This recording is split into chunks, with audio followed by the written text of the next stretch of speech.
नमस्कार दोस्तों, स्वागत है आपका मेरे चैनल कॉमिक्स लाइफ में। शुरू करते हैं राज कॉमिक्स की एक और मज़ेदार कॉमिक्स, तिलिस्म की राजकुमारी। तिलिस्म की राजकुमारी, चित्रांकन भारत मकवाना, कथानक संजय गुप्ता, संपादक मनीष चंद्रगुप्त, सुलेखन रुक्मणी मकवाना। जुड़वा राजकुमार इंदल और संदल का 16वां जन्मदिन बड़ी धूमधाम से मनाया जा रहा था सुजानगढ़ में।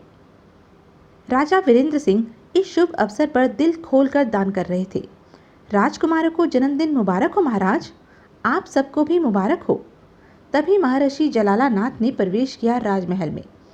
महर्षि को हमारा आदरपूर्ण प्रणाम। महाराज व दोनों युवराज चिरायु हों। आसन ग्रहण करिए महर्षि। वीरेंद्र सिंह, अब बैठने का वक्त नहीं है, जल्दी करो, अब हमें जाना भी है। आज्ञा करें महर्षि, हमें क्या करना है? अपने दोनों पुत्रों को हमारे साथ भेजना है तुम्हें, अभी। धमाका सा किया महर्षि जलाला नाथ ने। विश्वास सा ना हुआ अपने कानों पर राजा को एक बार। क्या? किंतु परंतु महर्षि कहाँ? आतुर कर तिलिस्म तोड़ने, जहाँ से इन्हें मिलेंगे अपने पूर्वजों के दिव्यास्त्र। भूल गए तुम अपनी राज परंपरा को? हर युवराज को 16वें साल में प्रवेश करते ही आतुर कर का तिलिस्म तोड़ प्राप्त करने होते हैं दिव्यास्त्र। तुमने भी तो यही किया था अपनी 16वीं वर्षगांठ पर। याद हो आया राजा वीरेंद्र सिंह को अपना कर्तव्य। हाँ महर्षि, राजहित के लिए यह आवश्यक है। ले जाइए आप इन्हें आतुर करके तिलिस्म तक। मुझे विश्वास है यह दोनों जरूर अपने पूर्वजों का मान रखेंगे। पुत्रों, महर्षि की आज्ञा को सांस लेने से ज़्यादा अहम समझना। जरूर पिताश्री। दोनों युवराजों को लेकर महर्षि वहां से चल पड़े। सुजानगढ़ से निकलकर पहुंचे तीनों एक नदी के तट पर। पुत्रों, क्या तुम दोनों यह नदी तैरकर पार कर पाओगे? क्यों नहीं महर्षि। और इंदल ने नदी में छलांग लगा दी, किंतु कई पलों बाद भी वह उन्हें पानी की सतह पर नजर न आया। महर्षि, क्या हुआ?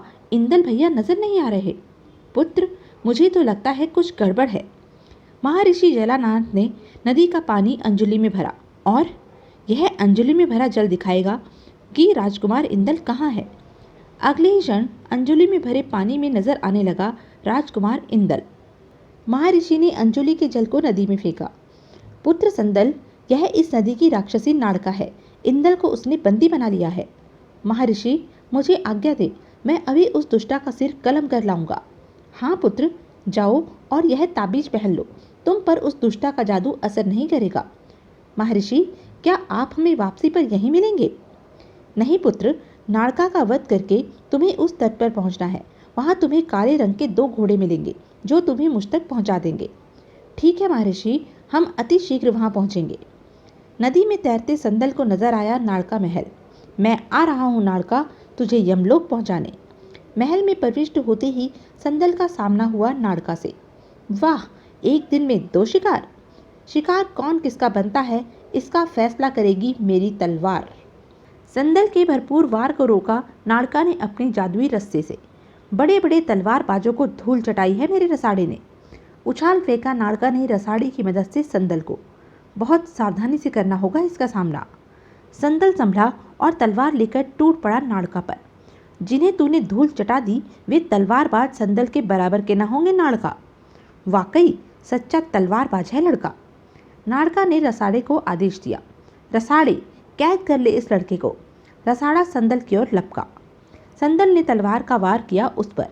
कैद होने नहीं, कैद से छुड़ाने आया हूं मैं अपने भाई को। रस्ते से कई रस्सियां निकली और तीव्रता से संदल की ओर लपकी। अगले ही पल संदल जकड़ा गया उन रस्सियों के घेरे में। हा हा हा हा, क्यों लड़के, मान गए मेरी शक्ति को? अब तुम हिल भी नहीं सकते। किंतु तभी महर्षि जलाला नाथ के ताबीज से निकली किरणें और ओह, महर्षि ने कहा था कि नाड़का के जादू को बेअसर कर देगा यह ताबीज। ताबीज की शक्ति ने भस्म कर दिया रसाड़े को भी। उफ, हाय, मेरे रसाड़े को जला दिया मरे ने। क्रोधित नाड़का झपटी। मैं तुझे नहीं छोड़ूंगी लड़के। ओह, रसाड़ा जल गया, पर तेरा बल नहीं गया नाड़का। तलवार घुमा दी संदल ने और अंतिम चीख गूंज उठी नाड़का की। आ! महल में इंदल को खोज लिया संदल ने। चलो भैया, अब हमें नाड़का महल और इस नदी से बाहर निकलना है। दोनों नदी पार करके नदी तट पर पहुंचे। देखो भैया, वे रहे दोनों काले घोड़े जो हमें महर्षि तक पहुंचाएंगे। चलो फिर जल्दी चलें। दोनों घोड़ों पर सवार हो गए। चलो प्यारे अश्वों, हमें महर्षि तक पहुंचा दो। घोड़े अपनी मंजिल की ओर चल पड़े। जंगल में बने एक भव्य महल के बाहर जाकर खड़े हो गए दोनों घोड़े। ओह, तो महर्षि हमें इस महल में मिलेंगे। दोनों घोड़ों से उतर महल के द्वार की तरफ बढ़ गए। उनके महल में प्रविष्ट होते ही, चलो कलुआ, उन दोनों काले घोड़ों को अपना भोजन बनाने चले। महर्षि जलाला के घोड़े अब हमारी कैद में हैं भलुआ। इंदल संदल जरूर किसी साजिश में फंसने जा रहे थे। महल में राक्षस राज असंख्यों ने उनका स्वागत किया। आओ कुमारों, महर्षि जलालानंद के शिष्य राक्षस राज असंख्यों के महल में स्वागत है आपका। महर्षि कहाँ हैं? वे आपको कल सुबह दर्शन देंगे। सुबह तक आप यहाँ विश्राम करें। रात्रि को, युवराज संदल, उठो उठो युवराज। संदल की निंद्रा टूटी उन आवाज़ों से। महर्षि, यह तो महर्षि की आवाज़ मालूम पड़ती है। युवराज, राक्षस राज असंख्यो तुम्हें धोखा दे रहा है। वह मेरा शिष्य नहीं है। मेरे भेजे घोड़ों को कैद करके उसने तुम्हें साजिश से यहाँ बुलाया है। यह राजमहल व यह शयन कक्ष उसका नहीं है। यह सर्पदानव सपोलिये की संपत्ति है। वह दिन भर यहाँ से बाहर रहता है और अब रात्रि में विश्राम के लिए यहाँ आने वाला ही होगा। तुम दोनों भाई शीघ्र अति शीघ्र यहाँ से निकल जाओ। वह बहुत खतरनाक दानव है। महर्षि के स्वर समाप्त होते ही संदल इंदल की ओर झपटा। भैया इंदल, जल्दी उठो, हमें यहाँ से निकलना है। क्यों? आनन फानन में सब कुछ समझा दिया उसने इंदल को, किंतु शयन कक्ष से बाहर निकलते ही, मेरा आहार मेरे ही घर में घुसपैठ। सुनो सर्पदानव, हमें धोखे से। सपोलिया अति भयंकर गुस्से में था। उसका हाथ चला और धोखा दोगे मुझे? अभी मजा जगाता हूँ। उफ, यह तो कुछ सुनता ही नहीं। फिर उसकी भुजाओं ने इंदल व संदल दोनों को दबोच लिया। हा हा हा हा, अब मैं तुम्हारा भक्षण करूँगा। दोनों की तलवारें लहराई, किंतु उनसे भी तेजी से लहराई सपोलिया की नाक भुजाएं। हा हा हा हा, सपोलिया वार करने का तो मौका ही नहीं देता। बहुत जहरीली फुफकार निकली उसके मुंह से और बढ़ चली दोनों कुमारों के प्राण हरने। किंतु तभी संदल के ताबीज से निकली चिंगारियों ने रास्ता अवरुद्ध किया उस जहरीली फुफकार का। ताबीज से निकली चिंगारियां सपोलिये की नाक भुजाओं पर झपटी। दोनों कुमारों के हाथ आजाद हो गए। अगले ही क्षण वे दोनों खुद भी आजाद हो गए। संदल की तलवार लहराई और पेट चीरती चली गई सपोलिये का। दोनों भाई महल से बाहर निकल कर पहुंचे एक उद्यान में। भैया, अब हम महर्षि को कहाँ ढूंढे? यह तो उन्होंने बताया ही नहीं कि वो हमें कहाँ मिलेंगे। क्यों ना कुछ देर यहाँ विश्राम कर लिया जाए? हाँ, नहीं, चौंके दोनों ही वह स्वर सुनकर, क्योंकि वह आवाज़ थी महर्षि जलालानाथ की। महर्षि आप? हाँ मैं। विश्राम का वक्त नहीं है पुत्रो, हमें अभी यहाँ से प्रस्थान करना होगा। और संदल, यह ताबीज अब मुझे वापस दे दो, क्योंकि आगे की लड़ाई तुम्हें बिना मेरी मदद के लड़नी है। जो आज्ञा गुरुदेव। संदल ने ताबीज महर्षि के हवाले कर दिया। शाबाश पुत्र, अब मैं तुम्हारा आतुरकर पहुँचने का इंतजाम करता हूँ। संदल से ताबीज लेकर महर्षि जलालानाथ ने उसे दूर उछाल फेंका। मुसीबत में फंसने जा रहे हैं दोनों राजकुमार। अरे, एक महर्षि जलालानाथ वहाँ और एक महर्षि जलालानाथ यहाँ? आश्चर्य! महर्षि ने मंत्र पढ़ा और यह दोनों अश्व तुम्हें पहुँचाएंगे आतुर कर। दोनों कुमार अश्वों पर सवार हो गए। महर्षि आप? हम यही योग दृष्टि से सारा तमाशा देखेंगे पुत्रों। अगले ही पल दोनों ने घोड़ों को ऐड लगाई। कुटिल मुस्कान दौड़ रही थी अब महर्षि जलालानाथ के अधरों पर। जाओ कलुआ भलुआ, पहुंचाओ दोनों कुमारों को इनकी मंजिल तक। और सपोली से तो बचा लिया बूढ़े महर्षि जलालानाथ ने इन्हें, किंतु अब कलुआ भलुआ से ना बचा पाएगा वह इन्हें। और जब जलालानाथ की जगह नजर आ रहा था राक्षस राज असंख्यो, क्योंकि खुद उसको तो मैंने बंदी बना लिया है और उसका ताबीज इन छोकरों से कब्जा लिया है। हा हा हा हा। इधर बंदी बने महर्षि जलालानाथ भी शांत नहीं पड़े हुए थे। करामती ताबीज, मुझे इस बंधन से मुक्त कराओ। ताबीज से निकली चिंगारियां। अगले ही पल आजाद हो गए महर्षि जलालानाथ। अब मुझे सबसे पहले कलुआ भलुआ के चंगुल में फंसे राजकुमारों को छुड़वाना होगा।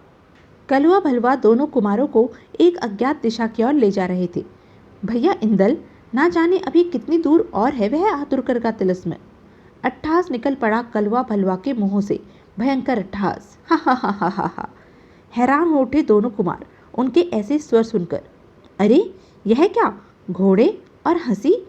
अगले ही पल पलट दिया कलवा भलवा ने दोनों को अपनी पीठ पर से। हा हा हा हा, उफ ओह! देखते ही देखते दोनों के रूप परिवर्तित हो गए। मूर्खों, आतुरकर अब तुमसे बहुत दूर है। कौन हो तुम? हम दोनों हैं कलवा भलवा, भाई भाई राक्षस राज असंख्यों के सेवक। किंतु तुम्हें तो महर्षि, हा हा हा हा, वही तो थे राक्षस राज असंख्यो, महर्षि जलालानाथ के वेश में। महर्षि तो राक्षस राज की कैद में है। यही तो चाल थी राक्षस राज की। तुम्हारा ताबीज भी झपट ही चुके हैं तुमसे। अब आतुरकर से दूर यहाँ पर हम दोनों भाई मिलकर तुम्हें मार डालेंगे। हा हा हा हा। दोनों झपटे इंदल और संदल पर। अब तुम न बच सकोगे। इतना आसान नहीं है नीच राक्षसों। टन टनाहटे तलवारों की गूंज उठी वहां। टनाक! बहुत सुंदर प्रदर्शन कर रहे थे इंदल और संदल तलवारों का। इंदल ने घोंप दी तलवार कलवा के पेट में। ले कलवा, तू तो पहुंच यमलोक। उसी क्षण काट दी भुजा भलवा की संदल ने भी। बोल भलवा, हमें कैसे रोकेगा आतुरगढ़ जाने से? अगले ही पल हैरान रह गए दोनों कुमार। हा हा हा हा, यह तो मरा ही नहीं। हाय, उसका हाथ वापस कैसे जुड़ गया? तुम दोनों हमें नहीं मार सकते लड़कों, हमारी जानें सुरक्षित हैं गुप्त जगहों पर। फिर दोनों राक्षस टूट पड़े तलवार उठाकर। अब मुकाबला मुश्किल लग रहा था दोनों को। तभी वहां प्रकट हुए महर्षि जलालानाथ। कुमारों, इन दोनों की जानें कहाँ सुरक्षित हैं, इसका राज मैं बताता हूँ तुम्हें। भेद खोला महर्षि जलालानाथ ने। कलवा की जान उसकी जीभ में है, जीभ काट फेंको इसकी, यह मर जाएगा।